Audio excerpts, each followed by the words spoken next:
बाद देखो, अगर यहाँ पे तुम देखोगे एक एसएन नोड लिखा है मैंने।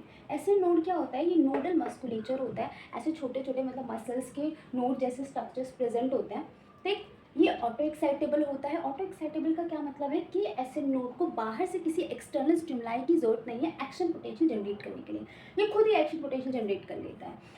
इस तरीके से ये जो आपका जो हार्ट एक कॉन्ट्रैक्ट कर पाता है वो आपके एसएन नोड की वजह से ही कर पाता है, ठीक है। तो एसएन नोड जो है 70 से 75 टाइम पर मिनट एक्शन पोटेंशियल जनरेट करता है, जो कि आपका हार्ट रेट भी होता है, ठीक है।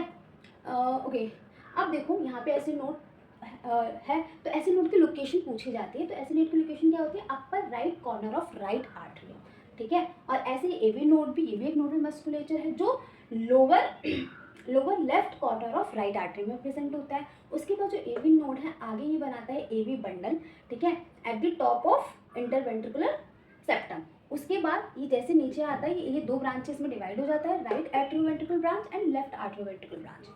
फिर ये नीचे आकर के यहाँ टिप ऑफ वेंट्रिकल पे पुरकिंजी फाइबर्स बना लेता है जो पूरे वेंट्रिकल्स पे स्प्रेड हो जाता है, ठीक। इसमें क्या है, जैसे यहाँ पे आपके वॉल्स प्रेजेंट थी राइट आर्टरी और राइट वेंट्रिकल के बीच में, इसी तरीके से यहाँ पे आपके राइट वेंट्रिकल और आपके पल्मोनरी आर्टरी के बीच में भी वॉल्स प्रेजेंट होते हैं जिनको हम सेमी लूनर वॉल्व बोलते हैं, ठीक।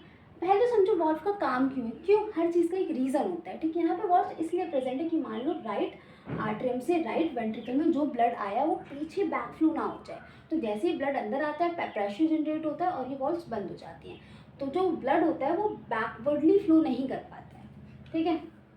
इसी तरीके से यहाँ पे देखो, ये बेसिकली आपके सेमिलर वॉल्स हैं जो प्रेजेंट है राइट वेंट्रिकल और पल्मोनरी आर्टरी के बीच में, और यहाँ पर लेफ्ट वेंट्रिकल और अल्टा के बीच में, ठीक।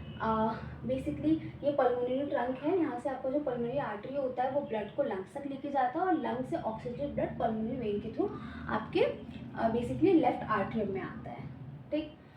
तो ये डायग्राम है और बहुत इंपॉर्टेंट है, इससे क्वेश्चन बनता ही बनता है। दिल कैसे इंपॉर्टेंट नहीं हो सकता है, जैसे कि नीट आप लोगों के दिल में है, इसलिए मैं तुम सबको नीट हर्ट्स बोलती हूँ। और please subscribe the channel and share this video because I know it is helpful.